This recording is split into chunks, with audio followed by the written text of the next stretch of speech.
Permettez-moi de passer la parole au premier correspondant. C'est la chaîne Rossiya 24. S'il vous plaît, posez votre question. Merci beaucoup, Monsieur Lavrov. Je vous salue. Bonjour, Maria Zakharova. Je pense que la question principale, c'est sans aucun doute la question des pourparlers. Aujourd'hui, on entend des milieux diplomatiques, des experts, etc. En fait, on évalue la situation. Il y a des versions différentes. Ma question, avec qui se mettre d'accord à Kiev maintenant? Parce que M. Kellogg a fait quelques propositions. C'est la nouvelle administration. S'il est vraiment l'envoyé spécial pour l'Ukraine. Monsieur Lavrov, qu'est-ce que vous en pensez? Vous savez, beaucoup de choses ont été dites à propos de ce sujet et le président l'a commenté à plusieurs reprises, notamment lors de la ligne directe, aussi lors du club Valda et lors d'autres rencontres. Et les paroles creuses, c'est quelque chose qui ne peut pas nous convenir.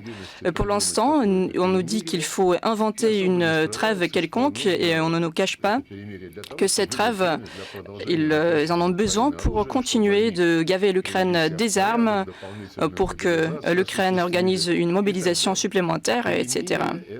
Cette trêve, c'est le chemin sans issue, le chemin qui mène nulle part. Nous avons besoin des accords juridiquement contraignants, finaux, qui fixeront toutes les conditions, qui prennent en compte les sécurités, les garanties de sécurité de la Russie et bien sûr les intérêts de sécurité de nos voisins. Mais il faut avoir un contexte qui fixera l'impossibilité de violer ces accords. Et ces accords doivent concerner les causes principales, les causes originelles de ce conflit. Les deux causes principales, c'est la violation de tous les engagements de ne pas élargir l'OTAN vers l'Est, ainsi que l'absorption de tout l'espace géopolitique. Et on a réservé ce sort à l'Ukraine. Et la deuxième cause, ce sont des actions racistes du régime de Kiev après le coup d'État. Officiellement, cela a été prononcé et cela a été adopté. Les lois ont été adoptées. Je parle de l'interdiction de la langue russe dans les médias, l'utilisation de la langue russe dans la vie quotidienne, l'interdiction de l'Église canonique orthodoxe ukrainienne.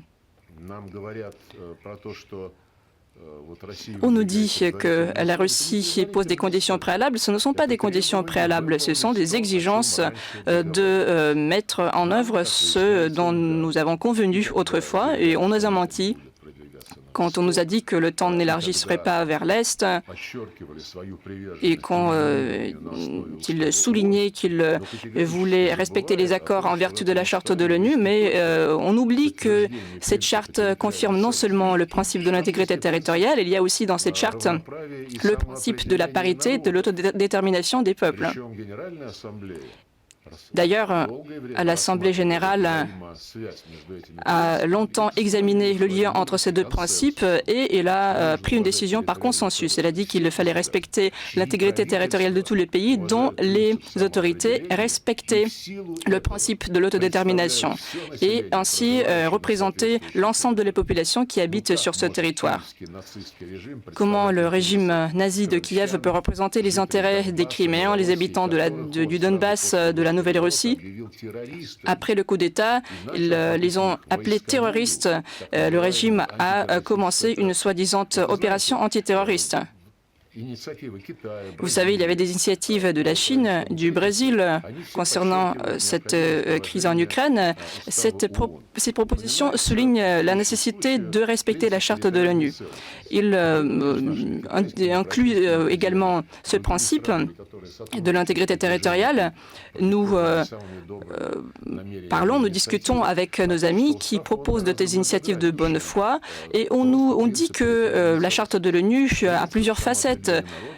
Le principe de l'autodétermination des peuples, il est sont aussi très importants.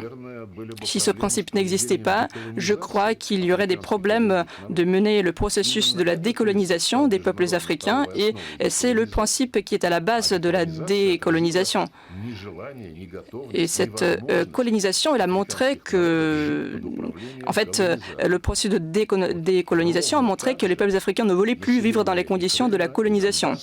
Je pense que c'est à peu près la même chose pour les habitants de Donbass, de la Nouvelle-Russie. Ils ne veulent pas vivre sous la direction des nazis qui ont pris le pouvoir à Kiev. Ça veut dire qu'ici, on parle maintenant du principe de l'autodétermination des peuples, ce qui a été fait, et les Criméens l'ont fait en 2014. Et il y a quelques années, c'est le Donbass et la Nouvelle-Russie qui l'ont fait. Ce sont des réalités qui ont été fixées dans notre Constitution. Si l'on veut parler sérieusement, il faut traiter les principes de la Charte de l'ONU dans leur intégrité, dans leur interdépendance, et il faut bien sûr respecter le principe des droits de l'homme. Ce n'est pas quelque chose qui a été inventé par l'Occident, c'est ce qui est fixé par le premier article de la Charte de l'ONU. On dit que tout le monde doit respecter le droit des peuples, quelle que soit la race, la religion, etc. La langue russe a été interdite par la loi ukrainienne. L'Église orthodoxe canonique a été aussi interdite. Alors, je pense que s'il y a quelqu'un qui veut de bonne foi trouver des fondements du règlement, ne peuvent pas fermer les yeux sur les origines de ce conflit. Je vous rappelle que le président chinois, M. Xi Jinping, a mis sur la table une proposition de la sécurité globale en février 2023. Et cette proposition a été consacrée à tous les conflits au principe de leur règlement. Et il a souligné dans le texte de ce document la nécessité de trouver et d'éliminer les premières causes de ce conflit. Je voudrais aussi mentionner en point, vous avez mentionné M. Kellogg, qui a été annoncé en tant que futur envoyé spécial du président Trump pour l'Ukraine. Et récemment, il a fait savoir qu'ils ont vu la tentative de la Russie et de l'Ukraine dans le cadre du processus de Minsk qui avait échoué. Alors on ne va pas, il a dit qu'il n'allait pas répéter cette tentative. Je pense que M. Kellogg devra se plonger dans le dossier ukrainien, de l'étudier de manière plus approfondie, mais les accords de Minsk, ce n'était pas une tentative. C'était des accords, des documents signés, des documents qui ont été garantis par une déclaration complémentaire des leaders de la Russie, de l'Ukraine, de la France et de l'Allemagne. Et ces documents disaient que la sécurité euro-atlantique tiendrait compte des intérêts de tous les pays. Ce document disait qu'on créerait l'espace commun de l'Atlantique jusqu'à l'océan Pacifique. Beaucoup de choses ont été inscrites dans ce document, mais aucune clause de ce document et aucune clause du document de Minsk, je parle des obligations de Kiev, rien n'a été appliqué. Et encore une fois, je le souligne, c'est un document qui a été harmonisé, qui a été signé et qui a été approuvé à l'unanimité dans le Conseil de sécurité de l'ONU. Donc je pense que M. Kellogg devrait peut-être étudier de manière plus approfondie ce document. Les accords de Minsk, ce n'était pas une tentative, mais c'était la décision du Conseil de sécurité de l'ONU. Cette décision a été piétinée avec l'approbation des États-Unis. À l'époque, c'est M. Poroshenko et les anciens leaders de l'Allemagne et de la France qui l'ont signé. Je parle de Mme Merkel et de M. Hollande. Je crois qu'il y a un an, ils ont dit qu'ils n'avaient pas l'intention d'appliquer ces accords. Ils avaient juste besoin de temps pour gaver l'Ukraine des armes. Aujourd'hui, on entend des idées différentes. Elles sont moins contraignantes que les accords de Minsk. Et je crois que ces idées n'ont qu'un seul objectif. Le même objectif, c'est de gagner du temps pour le régime de Kiev. Le président Poutine a dit que nous étions prêts à envisager toute proposition sérieuse et concrète. Mais je vais aux devinettes, lire l'avenir dans le marc du café. Je crois qu'il est encore tôt de le faire et j'espère bien que l'administration de Donald Trump, y compris M. Kellogg, vont comprendre, examiner les origines de ce conflit. Nous sommes toujours prêts à des consultations et notre position a été clairement exposée. Nous sommes prêts à la répéter. Nous sommes prêts à des pourparlers si ce seront des pourparlers concrets, des pourparlers qui traiteront des origines de ce conflit et des principes qui ont été mentionnés par le président Poutine au mois de juin quand il a fait une intervention dans le ministère russe des Affaires étrangères. Et encore une fois, je le souligne, ce ne sont pas des conditions préalables. Ce sont des exigences de respecter ce qui a été signé quand la Charte des Nations Unies a été adoptée. Merci. S'il vous plaît, groupe Média Chine. Bonjour, merci Madame Zakharova, Monsieur Lavrov. Dans une de vos interviews récentes, vous avez dit que les personnes deviennent toxiques quand ils voient que vous parlez en américain aux Européens. Il vous dit que les Européens vous fuient quand ils vous voient. Alors, si ces humeurs existent, est-ce qu'il est possible de régler des problèmes sérieux? Est-ce que la diplomatie peut être utilisée en tant qu'instrument sérieux dans la vie internationale? Et ma deuxième question, qui concerne la coopération avec les pays du Sud. La Chine et la Russie consolident la majorité des pays et lors du sommet des BRICS à Kazan, notre groupe Média et le groupe VGTRK ont tenu une table ronde. Et lors de cette table ronde, les participants se sont prononcés pour la création d'un mécanisme qui assurera l'accès aux informations objectives et justes. En 2025, la Chine organisera le sommet de l'ECS et on célébrera ensemble le 80e anniversaire de la Grande Guerre. Qu'en pensez-vous? Quelles sont les mesures que nous devrons entreprendre ensemble pour défendre l'ordre international après la Seconde Guerre mondiale et pour défendre le monde et la paix? Merci. Quant aux méthodes qu'utilisent nos collègues occidentaux, en fait, je crois que on peut se lamenter, mais ils ont pris déjà une décision politique, assurer l'isolation de la Russie dans tous les sens. Ils avancent des exigences bizarres à d'autres pays, ne pas rencontrer les représentants russes, ne pas leur rendre visite, arrêter de commercer avec eux, d'acheter des hydrocarbures plus chers. C'est ça, ce sont maintenant les méthodes de la diplomatie occidentale. Ils ne font que nous chantager, ils ne font que nous frapper de sanctions. Et d'ailleurs, Josep Borrell, qui a récemment quitté le poste du représentant de la politique extérieure de l'Union européenne, il a fait savoir tout récemment, quand il n'est plus en sa fonction, je crois qu'il y a 10 jours, il a dit que l'Occident n'avait pas pu isoler la Russie et l'Union européenne a promis à porter son aide à Kiev encore pendant longtemps, mais il a dit que la Chine a remplacé l'Europe et le groupe des 7 dans les échanges commerciaux avec la Russie.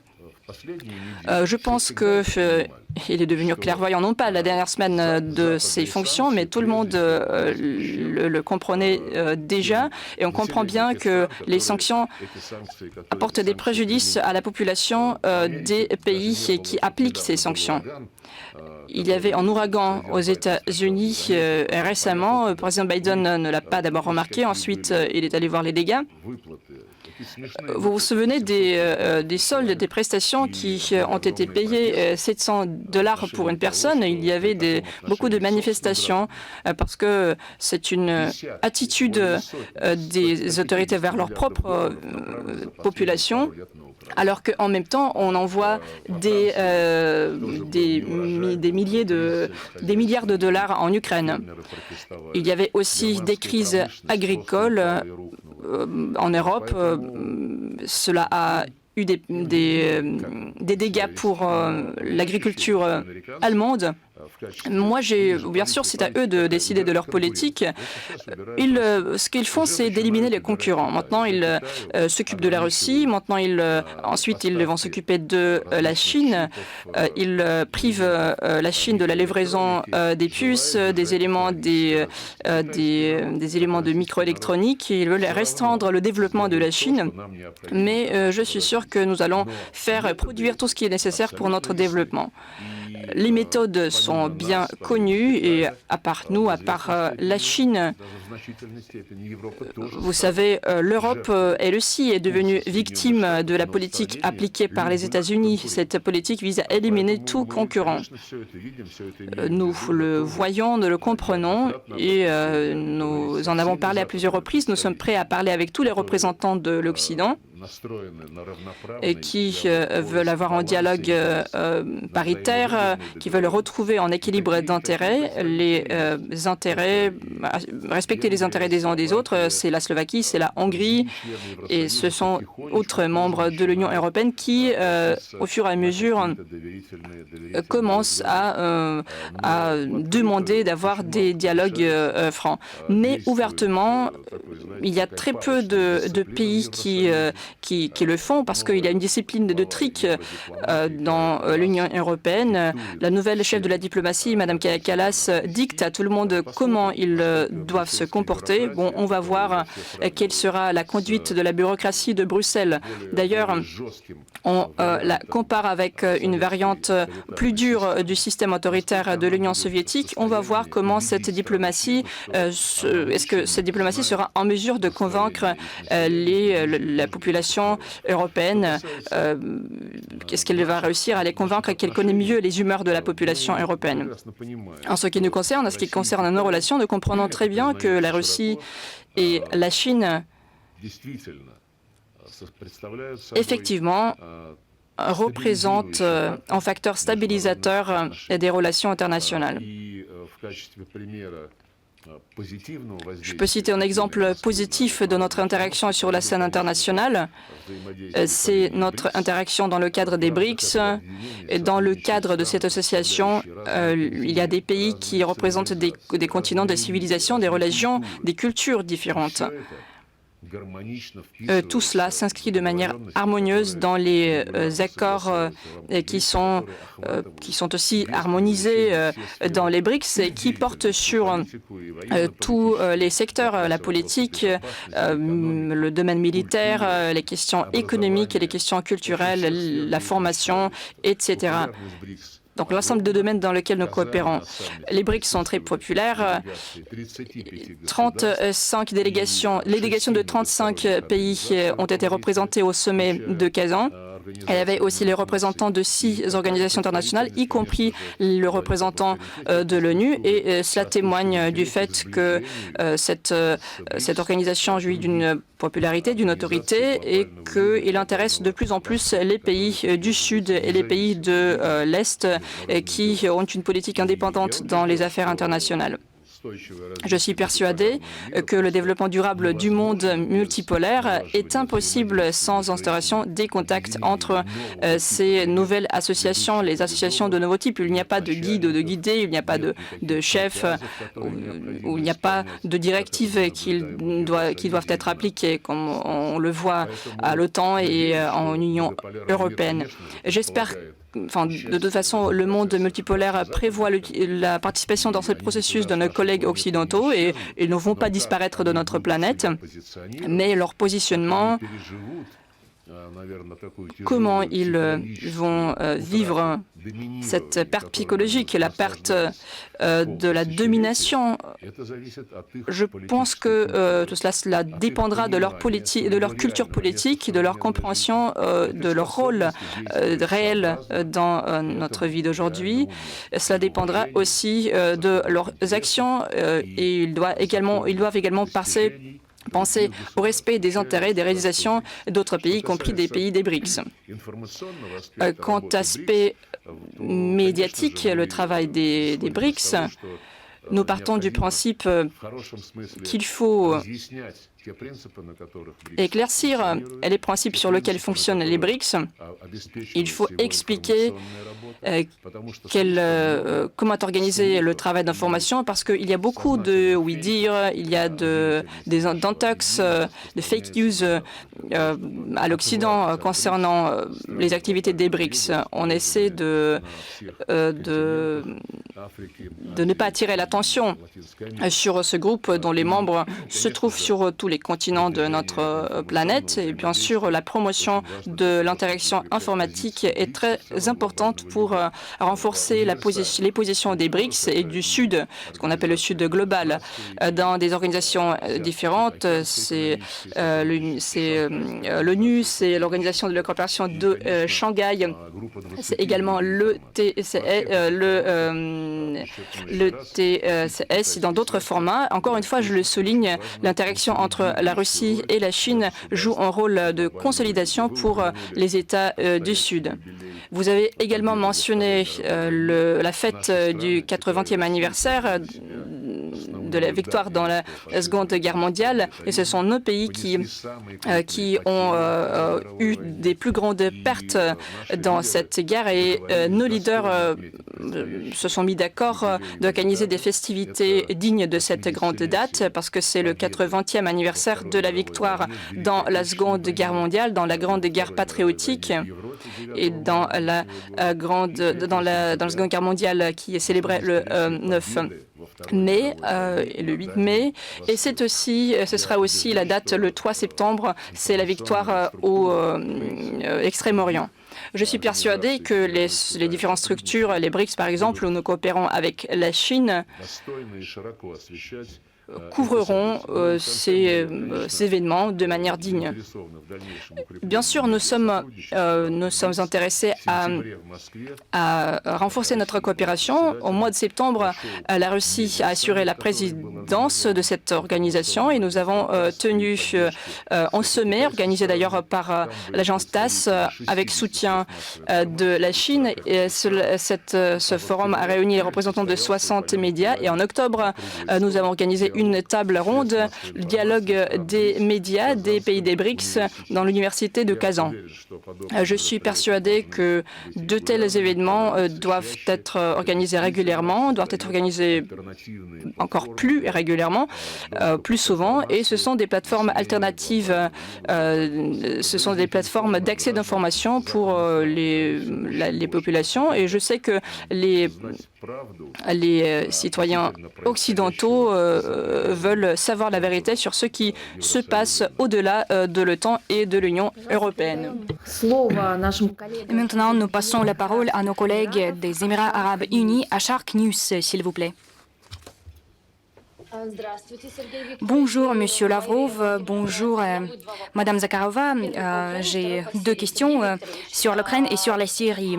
Monsieur Lavrov, Moscou déclare très souvent qu'elle est prête à maintenir les pourparlers, et vous l'avez confirmé. Monsieur Poutine, lors de la conférence de presse, a dit que Moscou est prête à maintenir les pourparlers avec les autorités légitimes de l'Ukraine. Zelensky ne représente pas les autorités légitimes. Alors, quelle est l'issue de l'opération militaire spéciale possible pour Moscou? Et la deuxième question, Moscou dit qu'elle maintient les pourparlers avec de nouvelles autorités qui contrôlent le pouvoir en Syrie. Comment pouvez-vous évaluer, caractériser ces pourparlers et quel est l'avenir de relations entre Moscou et Damas? En ce qui concerne la légitimité de nouvelles autorités ukrainiennes, soi-disant autorités ukrainiennes, lors de la ligne directe, le président a dit que ce sont les Ukrainiens qui doivent régler ce problème pour mettre de l'ordre à Kiev, pour que tout soit en conformité avec la constitution ukrainienne. Et s'ils veulent le président légitime, ils doivent organiser les élections. Et maintenant, selon la Constitution, comme l'a dit notre président, ce n'est que la Verkhovna Rada et son président qui sont les représentants du pouvoir légitime. Mais il est important de ne pas juste nommer quelques personnes, mais de régler les causes profondes de la crise que nous voudrions régler. Et sans cela, on ne peut pas nous mettre d'accord là-dessus. J'espère que tous ceux qui s'intéressent à la promotion de pourparlers comprennent de quoi il s'agit. Ce ne sont pas les conditions préalables, je réitère. C'est la chose nécessaire pour tous les parties prenantes de ce conflit. C'est tout ce qu'on avait dû mettre en œuvre conformément à tous les engagements qui ont été pris et conformément à la Charte des Nations Unies, dont les principes doivent être respectés à part entière dans leur interconnexion. Avec cette compréhension, nous sommes prêts à toutes les propositions claires et je pense que tout le monde comprend que le cessez-le-feu temporaire qui va permettre de restaurer, de reprendre les hostilités dans quelque temps est inacceptable. Nous cherchons la fin de ce conflit à la base juridique, à la base solide, durable, par le biais de l'élimination de ces causes profondes. Et je compte sur le fait que cette compréhension de l'absence de l'alternative à cette approche sera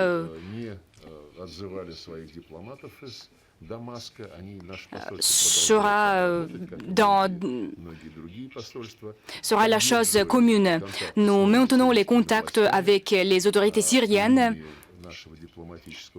par le biais de notre représentation diplomatique et maintenant nous discutons de sujets pratiques concernant la sécurité et la sûreté de nos citoyens, concernant le fonctionnement sécurisé de notre ambassade et en général, nous nous intéressons au dialogue. Nous sommes prêts à maintenir le dialogue sur toute une vaste gamme de questions de nos relations bilatérales. Comme l'a dit notre président, nous sommes prêts à établir les contacts avec toutes les forces vives de la société syrienne et nous sommes prêts, nous maintenons déjà ces contacts depuis assez longtemps et même avant les événements récents.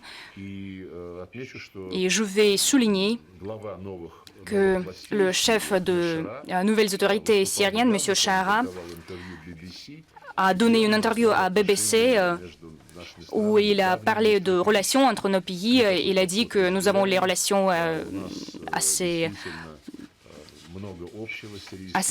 amicales qui datent depuis très longtemps et nous avons porté une grande contribution à la libération de la Syrie à l'époque, la libération de la dépendance coloniale. Nous avons contribué à la formation de cadres. Des dizaines de milliers de Syriens ont fait leurs études en Syrie. Maintenant, 5 000 étudiants syriens font leurs études dans nos universités et nous allons continuer cette pratique et nous espérons que toutes les questions sur le plan d'investissement, sur le plan économique, où nous avons déjà acquis de bons résultats, seront réglés. Et une fois une nouvelle structure de pouvoir est établie, nous connaissons que c'est une période pas si simple, c'est la période de transition et qui est la préparation, une sorte de préparation pour les élections. Il faut également élaborer le plan de l'organisation de ces élections pour qu'elles soient légitimes et pour que toutes les forces politiques, tous les groupes ethno-confessionnels puissent y participer. Alors, ce n'est pas un processus très simple, je le réitère, mais nous sommes prêts à favoriser, à contribuer à ce processus, y compris via le Conseil de sécurité des Nations Unies, via le format d'Astana, où la Russie, ensemble avec la Turquie et l'Iran, avec la participation d'un nombre de pays arabes, sont prêts à jouer le rôle important dans la consolidation de tous les processus en Syrie et à contribuer à la consolidation de tous les et à l'organisation des élections pour que les résultats ne soient pas contestés. Alors, nous maintenons les contacts avec l'Arabie saoudite, avec l'Irak, la Jordanie, l'Égypte, bien sûr, le Qatar, les Émirats arabes unis, le Bahreïn, le Liban. Tous ces pays s'intéressent à l'avenir meilleur de la Syrie pour qu'elle ne répète pas le destin de la Libye après l'agression de l'OTAN qui avait complètement détruit cet État. Et maintenant, la situation n'est pas stable, même aujourd'hui. Alors, il est très important de savoir quel sera le rôle joué par les autorités syriennes. Nous avons entendu la déclaration de M. Erdogan. Nous comprenons les préoccupations légitimes du peuple turc en ce qui concerne la sécurité frontalière avec la Syrie, où des accidents se sont produits à cause des actes de structures terroristes qui ont semé le chaos. Ces intérêts légitimes de la sécurité doivent être satisfaits et on doit faire en sorte que la Syrie préserve sa souveraineté, son intégrité territoriale, son unité. Et nous soutenons maintenant ces intentions des autorités syriennes. Et à l'est de Syrie, les Américains ont occupé de façon illégitime une grande partie du territoire. Sur ce territoire se trouvent les gisements, les réserves du pétrole. Tout cela est exploré et produit et transformé. Et l'argent va aux structures séparatistes créées par les Américains à l'est de l'État syrien. Tout cela doit être pris en compte. Il faut prévenir l'effondrement de la Syrie, le partage de la Syrie. Et plusieurs acteurs veulent le faire. Il est important que l'État d'Israël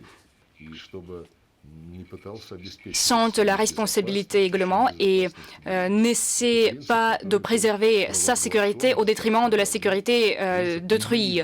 Ce principe de l'indivisibilité de la sécurité a été proclamé il y a très longtemps. Il ne faut pas détruire tous les sites militaires de ton voisin et vivre dans la bonheur pendant tout le reste de la vie.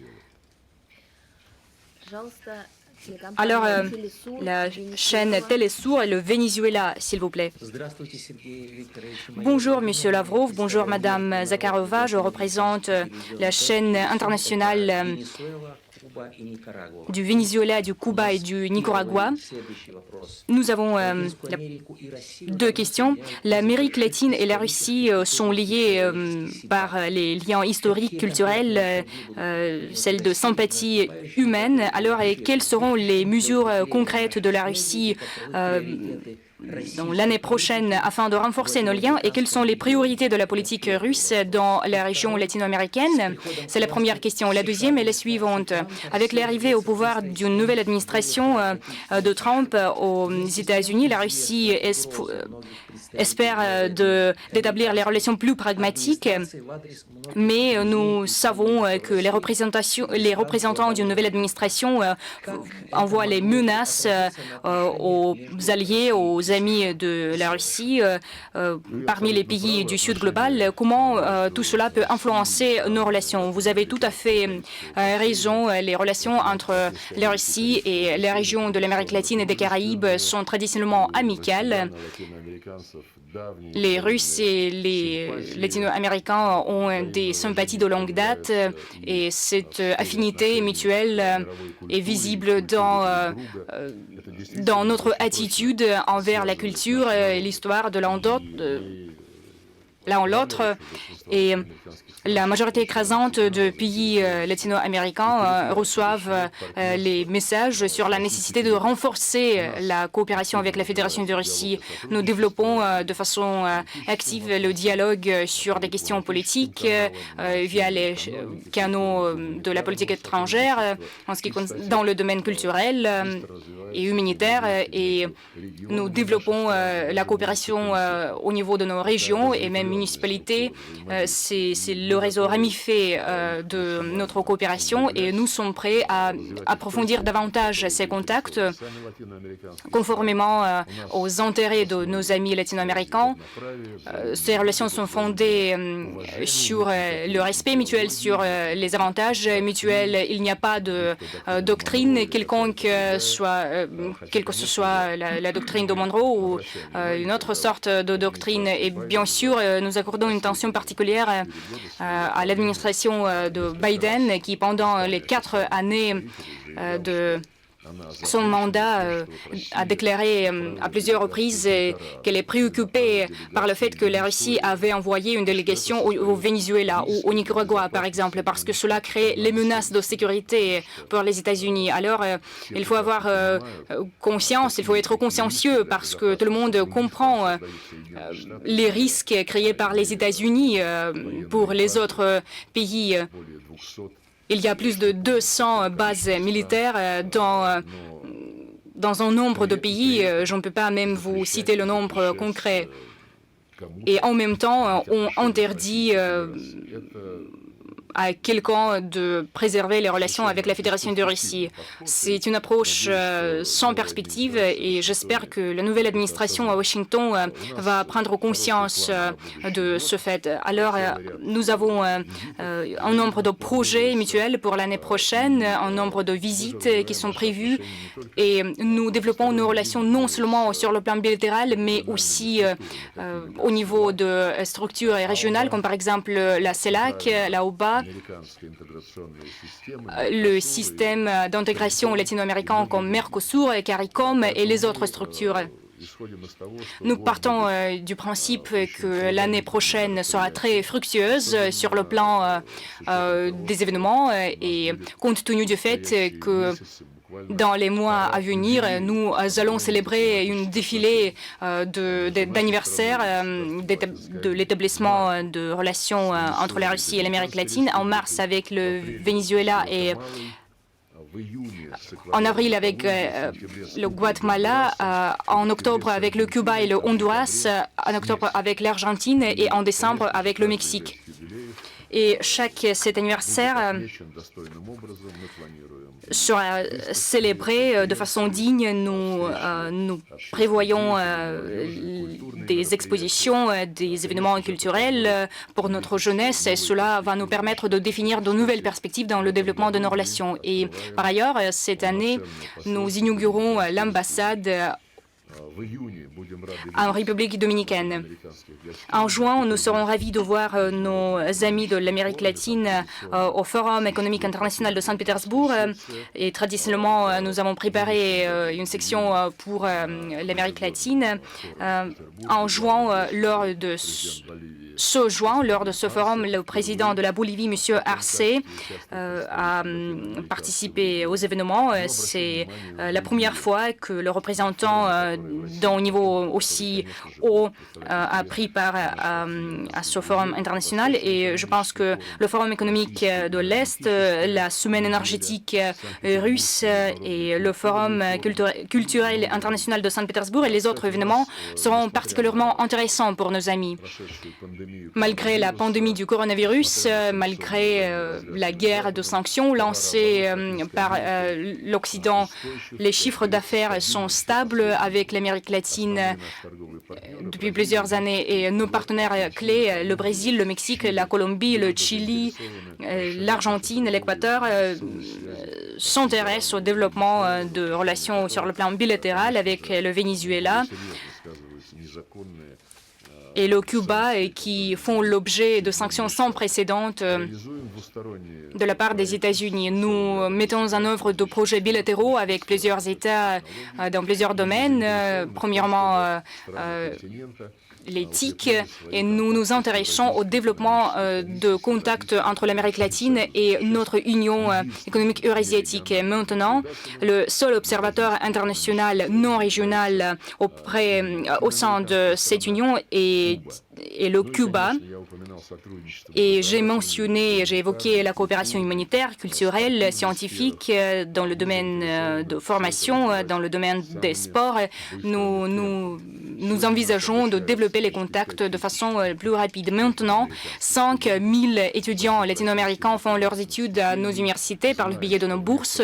Nous savons que dans plusieurs pays latino-américains, afin d'obtenir une bourse, on organise des compétitions et il y a environ 10 candidats pour une bourse et ça nous plaît et nous allons augmenter le nombre de bourses, le quota de bourses. Parmi les caractéristiques uniques de nos relations, je voudrais citer que 27 de 33 pays de l'Amérique latine ont signé les accords avec la Russie sur les voyages sans visa pour nos citoyens. C'est le chiffre tout à fait record. Par rapport aux autres régions du monde, les touristes russes peuvent voyager, peuvent se rendre au Cuba, en République dominicaine, sans visa. Ils peuvent voir les sites touristiques au Pérou, au Mexique, au Guatemala, le football, le carnaval de Brésil. Tout cela attire les touristes et fait augmenter le nombre de touristes. L'année prochaine, nous aurons la possibilité de déployer les efforts communs visant à développer la coopération multilatérale. En septembre 2025, nous allons organiser une compétition internationale de chansons Intervision. Et plus de 25 pays du monde, y compris ceux de l'Amérique latine, ont exprimé leur intérêt envers cet événement. Nous sommes prêts à accueillir les touristes de l'Amérique latine, les montrer le Baïkal, le Kamtchatka, Sochi, Souzdal, l'Altaï, Saint-Pétersbourg. Nous avons beaucoup de sites très intéressants, merveilleux, et les touristes auront la possibilité de faire un voyage par la voie ferroviaire de Transsibérie, de voir les paysages et d'être admirés par cette nature. Quant aux activités de l'administration du président américain,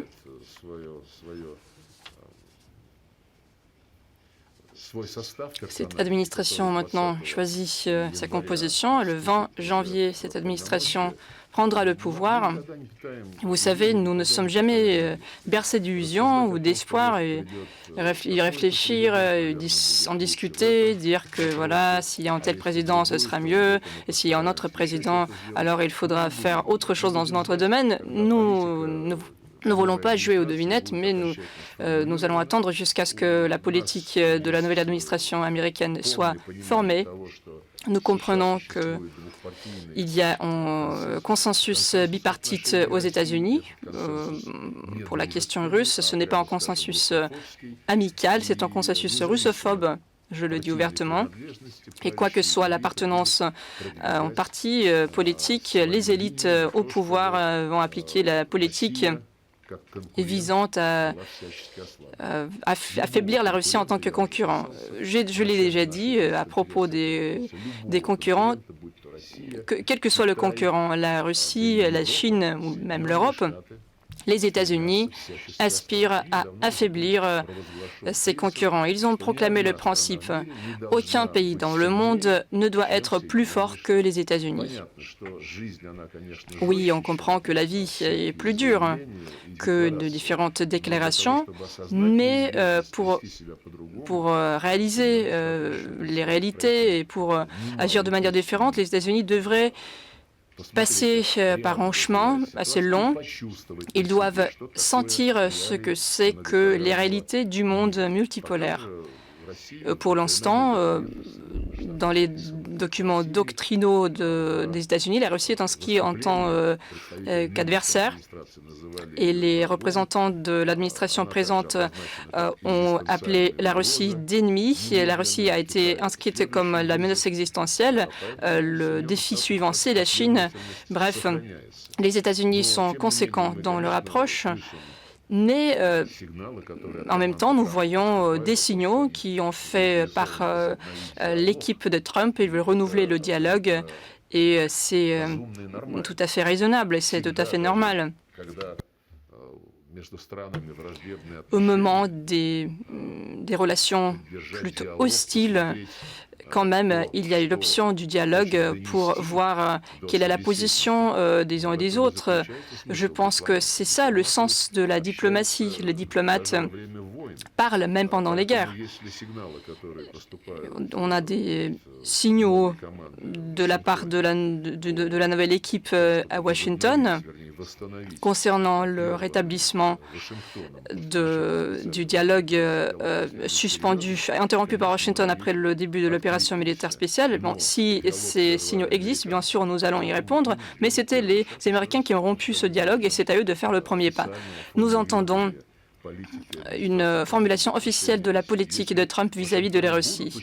Si Washington tient compte de nos intérêts légitimes, bien sûr, ce dialogue ne sera pas inutile et donnera des résultats. Sinon, si nos intérêts ne sont pas pris en compte, alors tout restera comme il est. Quant aux menaces que vous avez mentionnées, les menaces de la nouvelle administration des États-Unis vis-à-vis du Sud et de l'Est, les menaces d'augmenter les taxes, les menaces de punir ceux qui n'utilisent pas le dollar mais utilisent autre monnaie, autre plateforme de paiement. Vous savez, nous ne sommes pas étonnés parce que ils veulent éliminer tout concurrent, avoir des bénéfices unilatéraux. C'est le trait caractéristique de la politique des États-Unis. Et il n'y a rien de nouveau là-dessus. L'ingérence dans les affaires souveraines des États indépendants, c'est ce qui caractérise depuis longtemps les méthodes de Washington. Donc, tout cela pour dire que cela va se poursuivre, il faut y être prêt.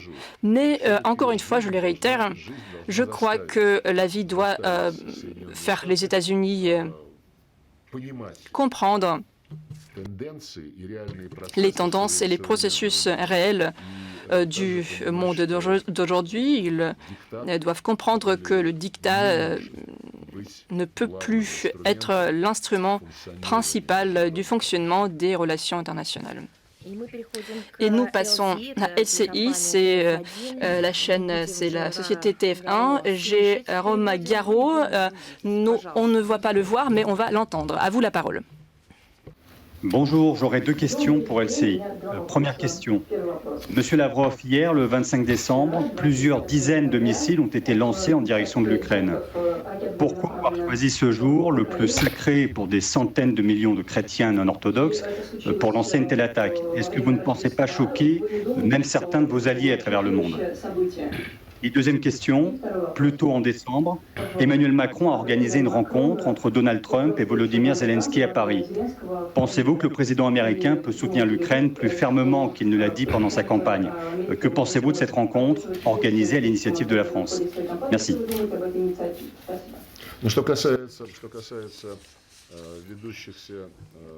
Alors, quant aux hostilités qui sont menées dans le cadre de notre opération militaire spéciale, plutôt dans le cadre de cette guerre qui a été déclenchée par l'Occident, y compris par la France.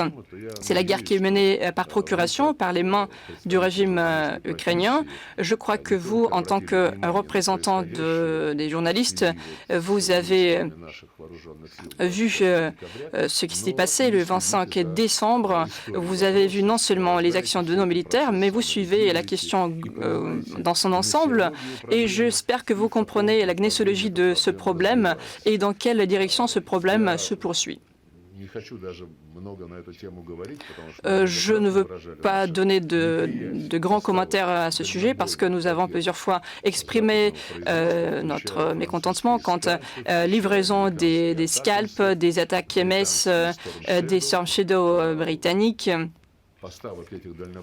la livraison de ces missiles à longue portée au régime de Kiev, et nous avons prévenu que le transfert de ces missiles mortels n'amènera qu'à l'escalade. Nous avons dit que le régime de Kiev n'était pas capable de respecter les règles de la guerre, n'est pas capable de respecter le droit humanitaire.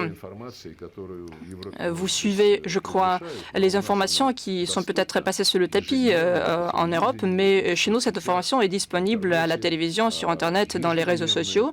Et chaque jour, il y a des frappes des drones, soit avec vos missiles. Et ce sont des frappes effectuées sur des cibles civiles. Des civils meurent, sont visés les ambulances, les hôpitaux, les écoles, les marchés et sur autres sites civils, comme je l'ai déjà dit. Et personne, jamais, je parle des pays occidentaux qui livrent des armes au régime nazi de Kiev, jamais ces pays n'ont prévenu Kiev. Ils nous dit que c'était une violation flagrante du droit humanitaire international. Cette attitude, jusqu'à ce que cette conduite de Kiev continue, et d'ailleurs cette attitude est promue, favorisée par la France, par les pays occidentaux, alors si ça continue, nous allons répondre aussi de manière adéquate. Mais nous visons uniquement les cibles militaires, les sites du complexe militaro-industriel et autres sites qui sont liés au fonctionnement des forces armées ukrainiennes. Le 20 décembre, les missiles Atakemes et Storm Shadow ont frappé les cibles civiles de la Fédération de Russie et, en réponse, nous avons lancé les missiles de haute précision. Nous avons frappé le poste de commandement des services de sécurité de Kiev, l'atelier Luch, qui effectue l'élaboration et la construction des missiles Neptune, ainsi que les lance-roquettes multiples Ulka, ainsi que les positions du système de défense antiaérienne Patriot. Tous les cibles ont été atteints. Nous frappons les points d'où on frappe notre pays, notre territoire. Et je souligne encore une fois, les Ukrainiens frappent les cibles civiles. En résultat, il y a beaucoup de victimes civiles. Encore une fois, le président russe a dit que nous choisissons nos cibles compte tenu des menaces qui ont fait à la Fédération de Russie. Ça peut être des sites militaires, des sites du complexe militaro-industriel, ainsi que les sites de prise de décision à Kiev. Mais répondre et frapper les cibles civiles, ce n'est pas dans nos règles. Ce sont les règles des nazis qui sont à Kiev et ce sont les règles de ceux qui leur livrent des armes pour qu'ils détruisent les infrastructures civiles et pour qu'ils anéantissent les civils. Quant à votre deuxième question, vous savez, nous nous sommes déjà habitués à un grand nombre d'initiatives de la France. Nous savons que la France organise des différentes rencontres, des conférences. Je me souviens du décembre 2015, le président Hollande a annoncé la conférence de la Libye. Nous avons participé à cette conférence. Pendant 11 jours et demi, cette conférence a été organisée. Des discours ont été prononcés. Ensuite, tout le monde l'a oublié. Mais on l'a montré de manière très jolie sur la télévision. Il me semble que nos collègues ont cette aspiration de jouer un rôle initiatif dans de différents domaines, dans de différentes questions, mais nous ne savons pas quel est le résultat de ces actions. Nous ne savons pas si c'est une volonté sincère. Alors, je ne vais pas rentrer dans les détails, mais quand même, nos collègues français se sont adressés à nous par des chaînes closes. Et c'était juste la proposition d'organiser un dialogue sur l'Ukraine sans l'Ukraine. Donc c'était en violation de votre principe, pas un mot sur l'Ukraine sans l'Ukraine. Bien sûr, nous ne vous refusons pas ces contacts, nous sommes prêts à vous écouter, mais en parallèle, la France est l'initiateur principal d'envoi des forces de maintien de paix vers l'Ukraine, forme des détachements de combat des militaires ukrainiennes, et la France également dit qu'il faut continuer de frapper la Russie et faire en sorte que l'Ukraine se prépare à ces pourparlers et ait des positions plus fortes. Donc il y a cette conduite un peu double. Et en fait, ainsi, dans ces conditions, on ne peut pas traiter de manière sérieuse les initiatives des collègues français. Et quant à la rencontre qui a eu lieu dans le cadre de l'ouverture de Notre-Dame de Paris, vous savez, je n'ai pas vu de signaux qui pouvaient nous rassurer et j'ai toujours cette impression que la chose principale dans cette rencontre, c'était l'image. 3 responsables politiques, ou plutôt 2 responsables politiques et un raciste nazi, ont pris une photo sur fond de Notre-Dame. On termine le sujet qui a été soulevé par le journaliste français. Il y a 2 semaines, il y a 15 jours, Viktor Orban a déclaré sur ses réseaux sociaux que Zelensky avait refusé la trêve de Noël. Et nous passons à la question finale, s'il vous plaît. S'il vous plaît, les collègues, je passe la parole à la chaîne RT. Bonjour, Lavrov, je vous présente mes vœux de Nouvel An. J'ai 2 questions. Le représentant de l'OTAN parlait des projets pour 2025. Il a dit du renforcement de la présence de l'Alliance en Ukraine. Il a dit que l'OTAN envisageait de renforcer cette présence l'année prochaine, donc en 2025. Monsieur Lavrov, comment vous pouvez commenter les projets de l'OTAN d'élargir leur présence en Ukraine et est-ce qu'il faut s'attendre à une réaction officielle de la Russie à cet élargissement? Et deuxième question, je poursuis le sujet de la Syrie. Quel sort est réservé aux pourparlers dans le cadre du format d'Astana, surtout compte tenu du fait que ce format s'est montré efficace en matière de sa coordination avec les parties syriennes? Alors, quant à la présence de l'OTAN, quand on dit l'OTAN, on dit les États-Unis. Et les services spéciaux des États-Unis, la CIA et autres services ont été présents en Ukraine bien avant le coup d'État. Après le coup d'État, ils s'y sont implantés. Je crois que dans les services de sécurité de l'Ukraine, ils ont occupé un étage, voire 2. Alors, le régime de Kiev qui a pris le pouvoir en résultat du coup d'État n'est pas indépendant, il est dépendant et personne n'a pas de doute là-dessus. Il y a des pays de l'Alliance nord-atlantique, de l'Union européenne, par exemple la Grande-Bretagne, qui sont présents là-bas. Et vous savez, conformément à la décision du sommet de Washington, tenu au mois de juin, un bureau du haut représentant de l'OTAN en Ukraine a été créé.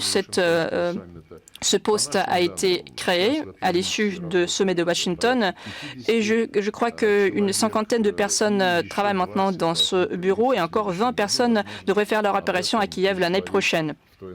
Probablement, c'est de cela qu'il s'agissait quand vous avez mentionné ce fait. Mais vous savez, ce n'est pas un grand événement. Quand même, c'est un facteur de plus qui démontre que Washington et ses alliés mettent la main sur l'Ukraine, établissent le contrôle sur tous les domaines de vie de cet État, y compris le secteur de sécurité, le secteur de la défense. l'Occident donne des conseils à Zelensky et lui conseille d'agir de manière qui plaise à l'Occident. Par exemple, baisser l'âge de mobilisation jusqu'à 18 ans. On ne cache pas que c'est s'inscrit dans l'intérêt des États-Unis. Vous vous rappelez peut-être le sénateur Lindsey Graham qui a visité l'Ukraine, qui a pris des photos, a fait de belles images avec Zelensky et il faisait savoir qu'il y a de grandes richesses en Ukraine, des minéraux, des terres rares. Il disait que ce grenier, il ne faut pas qu'il soit dans les mains de la Russie parce que c'était un grenier très riche des métaux, des terres rares. Et le secrétaire Blinken est aussi célèbre par ses déclarations. Il défend publiquement la nécessité de la guerre en Ukraine parce que cela représente, selon lui, des avantages financiers et économiques pour les États-Unis. Il y a des terres riches en Ukraine et d'ailleurs ces terres ont été achetées par les Américains. Ce n'est pas un grand secret.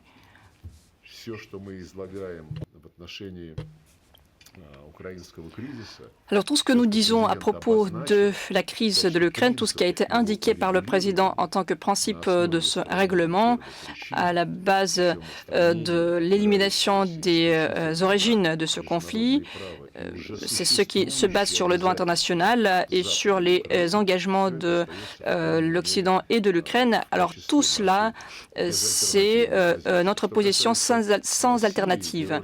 Et quant à la Syrie, le rôle du format d'Astana, j'ai déjà touché à cette question. Ce format, le format d'Astana, a été créé à l'issue d'une conférence nationale des responsables des forces politiques et ethniques de la Syrie. Dans le cadre du format d'Astana, nous nous sommes réunis plus de 20 fois. La dernière rencontre a eu lieu le 7 décembre à Doha, à la veille des événements qui se sont produits en Syrie, avec mes collègues de l'Iran et de la Turquie, avec le représentant Geir Pedersen, le représentant de l'ONU. Nous avons pu suivre cela de près et nous avons pu discuter de cette situation. Nous échangeons nos appréciations, nos opinions là-dessus. La position de l'Iran, de la Russie et de la Turquie est la suivante. Le format d'Astana peut toujours jouer un rôle positif, d'autant plus que il a toujours intégré en tant qu'observateur les pays arabes, c'est le Liban, l'Irak, la Jordanie, et il y a les monarchies du Golfe Persique qui manifestent leur intérêt à cette question. Donc, nous avons indiqué notre capacité d'aider, et cela a été fait par les Turcs et par les Iraniens. Les pays arabes sont au courant de nos possibilités. Et Ahmed Shara, d'ailleurs, a dit que les relations entre la Russie et la Syrie sont de longue date et ce sont des relations stratégiques. Et je crois que les nouvelles autorités syriennes peuvent définir le format, les traits de ce format d'Astana, comment il pourrait aider le processus qui a été entamé en Syrie. Encore une fois, je vous dis que nous avons des contacts très étroits avec le peuple syrien depuis l'époque soviétique, où notre pays a soutenu de manière active la volonté des Syriens de se débarrasser du colonialisme français. Toutes les années suivantes, nous avons apporté notre aide à la création de l'économie, de l'industrie. Nous avons aidé à développer le domaine social de la République arabe syrienne. Et nous comprenons que le peuple syrien s'intéresse à établir de bonnes relations avec tous les acteurs, tous les pays étrangers, et sans exclusion. Et je pense que c'est tout à fait normal, c'est juste, et c'est le facteur qui garantira l'unité et la souveraineté, l'intégrité territoriale de l'État syrien. Nous sommes prêts à y apporter notre soutien. Ahmed Shara subit une grande pression de la part des Américains, des Européens. Tout le monde cherche non pas à préserver l'unité des forces ethnopolitiques de la Syrie, mais tout le monde veut avoir plus d'influence, voire s'accaparer des territoires dans cette région. C'est l'égoïsme de l'Occident et je pense qu'il y a un exemple très révélateur. Madame Kaja Kallas, la nouvelle chef de la diplomatie européenne, a fait une déclaration. Elle a exigé que la Syrie arrête son interaction avec la Russie. Et autre exemple, le représentant de l'Estonie a dit que l'Estonie n'allait pas apporter son soutien à Damas si Damas ne ferme pas les bases militaires de la Russie. Vous voyez, ça craint. C'est de la goujaterie diplomatique auquel nous nous sommes habitués. Ce sont les méthodes des autorités ukrainiennes. Il insulte tous ceux qui ne marchent pas sur leur houlette. Ce sont les méthodes de nos voisins européens. Mais je pense que la vie leur va apprendre à respecter les intérêts de tous les peuples sans exclusion et de se débarrasser de leurs méthodes néocoloniales. Alors nous allons continuer. Chers collègues, merci d'avoir participé à cette interview et nous terminons l'interview de M. Lavrov. Je vous remercie.